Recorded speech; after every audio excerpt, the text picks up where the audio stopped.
দেখুন মায়েরা, খুব মন দিয়ে শ্রবণ করবেন। এই যে ইন্দ্রদ্যুম্ন মহারাজ, ইনি বিগ্রহ নির্মাণ করে মন্দিরে প্রতিষ্ঠিত করলেন। প্রতিষ্ঠিত করার পর সেই বিগ্রহ থেকে একটা দৈববাণী হলো। বললেন, হে ইন্দ্রদ্যুম্ন, তুমি কি চাও? তুমি যা চাও আমার কাছ থেকে চেয়ে নাও। তো ইন্দ্রদ্যুম্ন মহারাজ বললেন যে, হে জগন্নাথ, আমি যা চাইবো তুমি তাই দেবে আমাকে? বলেন, তুমি কি চাও বলো। দেখুন মায়েরা, এখন ভগবান যদি আপনাদেরকে বলেন যে তোমরা কি চাও, তো আপনারা কি চাইবেন আমি জানি না, কিন্তু ইন্দ্রদ্যুম্ন মহারাজ যা চাইলেন সেটা শুনলে গা শিহরে উঠবে। দেখুন ভগবানের কাছে কিরকম চাওয়া। ইন্দ্রদ্যুম্ন মহারাজ কি চাইলেন জানেন? ইন্দ্রদ্যুম্ন মহারাজ চাইলেন আমি যেন নির্বংশ হয়ে যাই, আমার যেন বংশে কেউ না থাকে। ভাবুন ভগবানের কাছে কিরকম চাওয়া। দেখুন ইন্দ্রদ্যুম্ন মহারাজের 18টি সন্তান, তো 18টি সন্তানের মধ্যে কিভাবে নির্বংশ হয়ে যায়? তো ইন্দ্রদ্যুম্ন মহারাজ বলছেন যে, জগন্নাথ, তোমার ধামেতে যে যায়, তোমাকে দর্শন করতে যে যায়, তোমাকে প্রসাদ পেতে যে যায়, তারা কিন্তু জলপথে যায়। দেখুন বাবা, আগেকার দিনে পুরী ধামে যেতে হলে জলপথে যেতে হতো, স্থলপথ ছিল না। আর জলপথে যেতে হলে নৌকা নিয়ে যেতে হতো। তখন নৌকা ডুবি হয়ে অনেক ভক্তরা মারা যেতেন। তাই ইন্দ্রদ্যুম্ন মহারাজ ওই জগন্নাথের কাছে কেঁদে কেঁদে বলছেন যে, হে জগন্নাথ, তোমার কাছে যখন ভক্তরা যায় তখন ওই জলপথে যায়, নৌকা নিয়ে যায়, তোমার প্রসাদ পেতে যায়, তোমাকে দর্শন করতে যায়, তখন অনেক ভক্তরা মারা যায়। হে জগন্নাথ, তুমি কি পারো না একটা সচল রাস্তা করে দিতে? জগন্নাথ বললেন, পারি। তবে কি জানো, তুমি যদি তোমার ওই 18টা সন্তানের মাথা কেটে আমাকে দিতে পারো, তাহলে আমি ওই সচল রাস্তা করে দিতে পারি। ইন্দ্রদ্যুম্ন মহারাজ বলছেন, জগন্নাথ, এটা তোমার কিরকম চাওয়া? আমি একজন পিতা, আমি কি করে সন্তানকে হত্যা করব? কি করে সন্তানের মস্তককে আমি ছেদন করব? তবে তুমি যখন বলছো, তাহলে আমি একবার চেষ্টা করে দেখব, আমি একবার চেষ্টা করে দেখব। ইন্দ্রদ্যুম্ন মহারাজ সন্তানদের কাছে গেলেন। সন্তানদের কাছে গিয়ে বলছেন যে, হে পুত্রগণ, আজ আমি তোমাদের কাছে কিছু চাইতে এসেছি, তুমি কি আমাকে দেবে?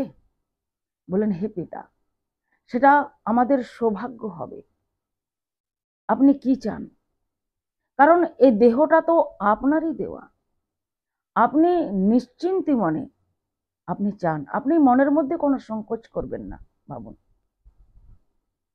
ইন্দ্রদ্যুম্ন রাজা তো ধর্মজ্ঞ, তার সন্তান আরো ধর্মজ্ঞ। তো তার সন্তানরা বলছেন, হে পিতা, আপনি নিশ্চিন্তে চান, আপনি যা চান নিশ্চিন্তে চান।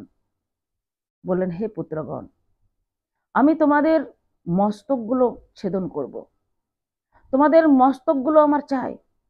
বললেন, হে পিতা, এটা তো সব থেকে বড় পাওয়া, সব থেকে শ্রেষ্ঠ পাওয়া। আপনি নিঃসংকোচে আমাদের মস্তক ছেদন করুন। ইন্দ্রদ্যুম্ন রাজা সেই 18টি সন্তানকে এক এক করে তাদের মস্তকগুলো ছেদন করলেন। এক এক করে মস্তকগুলো ছেদন করলেন। সেই মস্তকগুলো শরীর থেকে আলাদা হয়ে গেল এবং সব দেহগুলো পড়ে রয়েছে। ইন্দ্রদ্যুম্ন মহারাজ জগন্নাথের কাছে গিয়ে বলছেন, জগন্নাথ, এই দেখো, এই দেখো কি প্রকার শরীরগুলো পড়ে আছে। দেখো জগন্নাথ, জগন্নাথ, জীবনে আমি তোমার কাছে কোনোদিন কিছু চাইনি, তবে আজ একটা আমি জিনিস চাইবো, তুমি দেবে জগন্নাথ? জগন্নাথ বললেন, বলো, তুমি যা চাইবে আমি তোমাকে তাই দেব।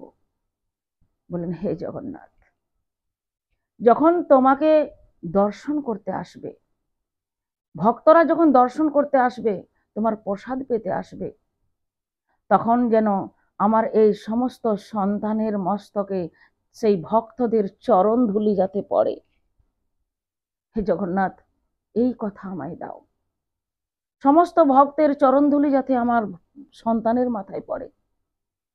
জগন্নাথ বললেন, তথাস্তু। আমার এই পুরী ধামে যত ভক্ত আসবে, আমাকে দর্শন করতে আসবে, আমাকে আমার প্রসাদ পেতে আসবে, সেই সমস্ত ভক্ত তোমার এই সন্তানের মস্তকে চরণ ধুলি দেবে, আমি কথা দিলাম। সেই জায়গাটির নাম কি বাবা জানেন? সেই জায়গাটির নাম হচ্ছে 18 নালা। 18 নালা। পুরী ধামে আপনি যতবারই যান, কিন্তু এই 18 নালা যদি আপনি না যান, তাহলে বাবা এই পুরী ধাম সম্পূর্ণ হবে না। যেমন বৃন্দাবন 84 কোষ পরিক্রমা করলেন, কিন্তু আপনি যদি ওই জয়পুরে না যান, জয়পুরের যে 3 বিগ্রহ আছে, সেই 3 বিগ্রহেরই যতক্ষণ না দর্শন করবেন, ততক্ষণ 84 কোষ বৃন্দাবন পরিক্রমা সার্থক হয় না। সেই প্রকার এই জগন্নাথ পুরী ধামে গেলে যতক্ষণ পর্যন্ত আপনি 18 নালা না যাবেন, ততক্ষণ পর্যন্ত পুরী ধাম যাওয়া সার্থক হয় না। এই জন্য সেই জায়গাটির নাম হচ্ছে 18 নালা। প্রত্যেক ভক্তকে সেখানে যেতে হয়। যাই হোক, এখন ইন্দ্রদ্যুম্ন মহারাজ বলছেন যে, হে প্রভু, আমার তো আর কেউ নেই। জগন্নাথ বললেন, আর কি চাস বল। বললেন, প্রভু, তোমার মন্দির নির্মাণ করলাম, তোমার বিগ্রহ প্রতিষ্ঠা করলাম, কিন্তু এই বিগ্রহ পূজা করবে কে, সেবা চালাবে কে? আমি তো আর বেশি দিন বাঁচবো না, চিরদিন তো আর আমি থাকবো না, তাহলে এই সেবাটা চালাবে কে? জগন্নাথ বললেন, বিদ্যাপতির যে প্রথম স্ত্রী, সেই স্ত্রীর নাম হচ্ছে মাধবী। সেই মাধবীর গর্ভে যে সন্তানরা জন্মগ্রহণ করবে, সেই সমস্ত সন্তানরা আজীবন এই পূজার অধিকারী হবে। আর বিদ্যাপতির দ্বিতীয় স্ত্রী, যার নাম হচ্ছে ললিতা, তার গর্ভে যে সন্তানরা হবে, তারা চিরকাল এই ভোগ রন্ধন করবে। আর যে জায়গায় ভোগ রন্ধন হবে, সেই জায়গাটায় ভাণ্ডর ওপর ভাণ্ড, ভাণ্ডর ওপর ভাণ্ড, ভাণ্ডর ওপর ভাণ্ড, তার ওপর ভাণ্ড, এই প্রকার পরপর 7টা ভাণ্ড থাকবে, এবং নিচে আগুন দেওয়া হবে আর রান্না হয়ে যাবে। আজও পুরী ধামে যাবেন, দেখবেন সেই প্রকারই রান্না হচ্ছে, সেই প্রকারই রান্না হচ্ছে। তাহলে মাগো, বলুন তো, জগন্নাথের যে মাসিটা, সে মাসিটা কে? সে মাসিটা হচ্ছে ইন্দ্রদ্যুম্নের স্ত্রী গুন্ডিচা মহারানী। গুন্ডিচা মহারানী হচ্ছেন জগন্নাথের মাসি। আপনাদের একটা কথা বলি মা, খুব ভালো করে মন দিয়ে শ্রবণ করুন। যারা পুরী ধামে গেছেন, তারা সকলেই দর্শন করে থাকবেন যে জগন্নাথ শ্রী মন্দিরের যে চূড়াটা সকলেই দেখেছেন। তো সেই চূড়াতে যে ধ্বজা থাকে, পতাকা, সেই ধ্বজা প্রত্যেক দিন বদলানো হয় কি হয় না? হয়তো প্রত্যেক দিন বদলানো হয়। তাহলে বদলানো কেন হয়? খুব মন দিয়ে শ্রবণ করবেন। দেখুন, একদিন ইন্দ্রদ্যুম্ন মহারাজ ওই মন্দিরের সামনে ঘট প্রতিষ্ঠা করলেন, আর ঘটের ওপর একটা শীষ ডাব দিলেন। শীষ ডাব। আচ্ছা মায়েরা বলুন তো, এই শীষ ডাবের জন্ম কোথা থেকে হয়েছে? রাধে রাধে, বলুন কোথা থেকে হয়েছে? খুব মন দিয়ে শ্রবণ করুন। একবার সৃষ্টিকর্তা ব্রহ্মা এবং পালনকর্তা হচ্ছেন বিষ্ণু এবং সংহারকর্তা হচ্ছেন মহাদেব। তাহলে ওই সংহারকর্তা এবং পালনকর্তা সৃষ্টিকর্তাকে আদেশ করলেন যে, হে ব্রহ্মা, তুমি সৃষ্টি করো। তো ব্রহ্মা প্রথমে গিয়ে একটা গাছ সৃষ্টি করলেন। সেই গাছ সৃষ্টি করে বললেন, আমি এই গাছের মধ্যে মানুষ ফলাবো। ভাবুন, ব্রহ্মা গাছের মধ্যে মানুষ ফলাবেন। তো যদি গাছের মধ্যে মানুষ হতো তাহলে ভগবানকে কেউ মানত? কেউ মানবে ভগবানকে? কেউ মানবে না। গাছের মধ্যে যদি মানুষ হলে ভগবানকে কেউ মানবে না। দেখুন, গাছের পাতা যদি টাকা হতো তাহলে কেউ চাকরি ব্যবসা বাণিজ্য করতো না, সবাই একটা করে তেঁতুল গাছ ঘরে লাগাতো, নাকি? তো ব্রহ্মা যেই বলছেন যে আমি মানুষ ফলাবো, তো এদিকে সংহারকর্তা দেখছেন যে যদি ব্রহ্মা এই গাছ থেকে মানুষ ফলানো শুরু করে দেয় তাহলে তো সব গেল, তাহলে আর দেব দেবীর সম্মান থাকবে না। তো সংহারকর্তা কি করলেন? ব্রহ্মার কাছে গেলেন, ব্রহ্মাকে গিয়ে বলছেন, ও ব্রহ্মা, তুমি কি করছো? তো ব্রহ্মা বলছেন যে আমি মানুষ ফলাচ্ছি। আবার বলছেন, ও ব্রহ্মা তুমি কি করছো? বলে মানুষ ফলাচ্ছি। বলি, ও ব্রহ্মা তুমি কি করছো? বলো, মহাদেব আমি মানুষ ফলাচ্ছি। বারবার বারবার যখন কথাটা বলছে, দেখুন একটা কথা যদি বারবার কেউ বলে তো রাগ হয় কিনা? হুট করে রাগ হয়ে যায়। তো এখন ব্রহ্মার সেই অবস্থা। যখন মহাদেব আবার বলছেন যে ও ব্রহ্মা তুমি এটা কি করছো, তখন ব্রহ্মা রেগে গিয়ে বলছে, তোমার মাথা করছি, তোমার মাথা। ভাবুন, মহাদেব বললেন আমার কাজ হয়ে গেল। মহাদেব চলে গেলেন। দেখা গেল ওই গাছে একটা নারকেলের ফল হয়েছে। তো ব্রহ্মা চিন্তা করলেন যে আমি তো মানুষ ফলাবো বললাম, তাহলে নারকেল কি করে হলো? যাই হোক, নারকেল যখন হয়েছে তখন এই যে নারকেল, যেটাকে ডাব বলি আমরা, ডাব শীষ, প্রথম তো শীষ ডাব হয়, ডাব থেকে তারপর নারকেল হয়। তো সেই ডাব ব্রহ্মা বললেন তাহলে এই ডাবটা এইভাবে তো অমর্যাদা করা যাবে না, তাহলে এই ডাব প্রত্যেক দেব দেবীর ঘটে এটা স্থাপিত হবে। এই ডাব ছাড়া কোনো দেব দেবীর পূজা হবে না। তখন ওই ভোলানাথের যে স্ত্রী, তিনি হচ্ছেন যোগমায়া। তো যোগমায়া দেখলেন যে গাছ হলো, ফলও যখন হলো, তখন এই যে ফলের ডাব, এর ডাবের যে সোজা হয়ে দাঁড়িয়ে থাকে সেটা যোগমায়া হলেন। যোগমায়া ওই শীষ ডাবের মধ্যে সোজা হয়ে দাঁড়িয়ে গেলেন। এই ডাবের হচ্ছে উৎপত্তি। ডাব কিভাবে হলো আপনারা একটু চিন্তা করুন। ডাবের হচ্ছে রহস্য, যোগমায়া ওই ডাবের মধ্যে দাঁড়িয়ে আছেন। আরেকটা আপনাদের দেখুন, খুব তত্ত্ব কথা বলি।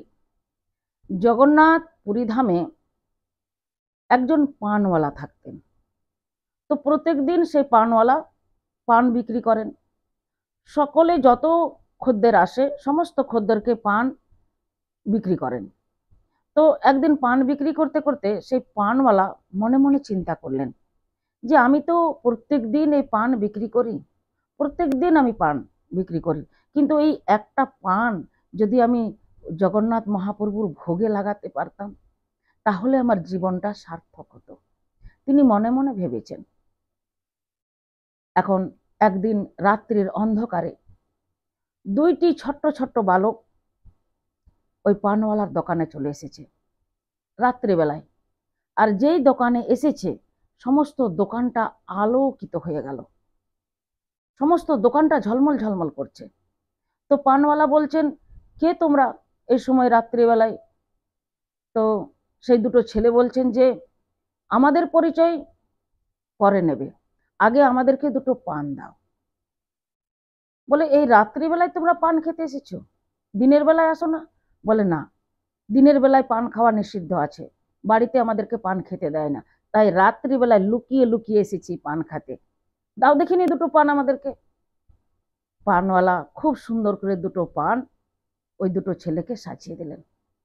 ছেলেগুলো দেখতে এত সুন্দর, মুখখানা, একটা রং একেবারে সোনার মতো, আরেকটা রং হচ্ছে শ্যামবর্ণ।